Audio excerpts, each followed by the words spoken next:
Inside the Ropes, taking you behind the scenes of tournament preparation.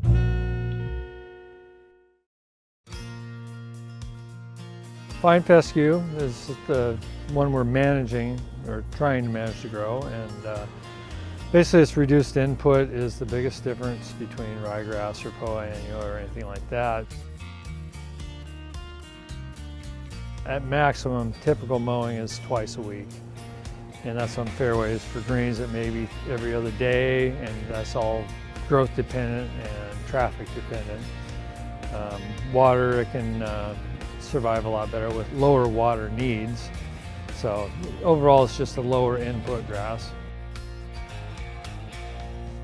Typically, we look at 1 pound of nitrogen per year per 1,000 square feet per year on the greens. It can be a little higher. This year it's been a little higher just to kind of keep things moving in the right direction in preparation for this week. We didn't get our usual cold snap for any extended period this year. We had 2 events of freezing weather, and we had green covers out, so it didn't really affect the green surfaces, which was nice. And then spring was like summer, and now summer's like August. So a little different this year, which we're not complaining about. Cutting heights, that's where the shocker will come in. In the past, typically I've mowed our fine fescue greens at 1/4 inch. For this championship, we are a little lower than 1/4 inch.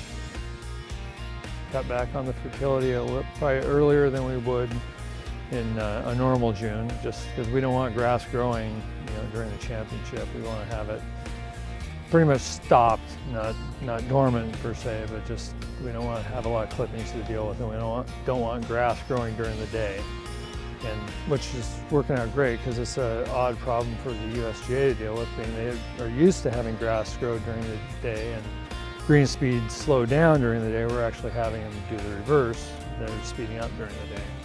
So it's a little different grass for the USGA to deal with, and it's in a good way for us because we're not having to go out in the evenings and double cut or single cut greens or roll greens at this point. It's just kind of hands off and we're controlling our destiny basically in the morning. You'll see annual bluegrass on the greens, which we don't want, but at this point grass is grass. We can't take it out. There's a little bit of colonial bentgrass on those greens as well.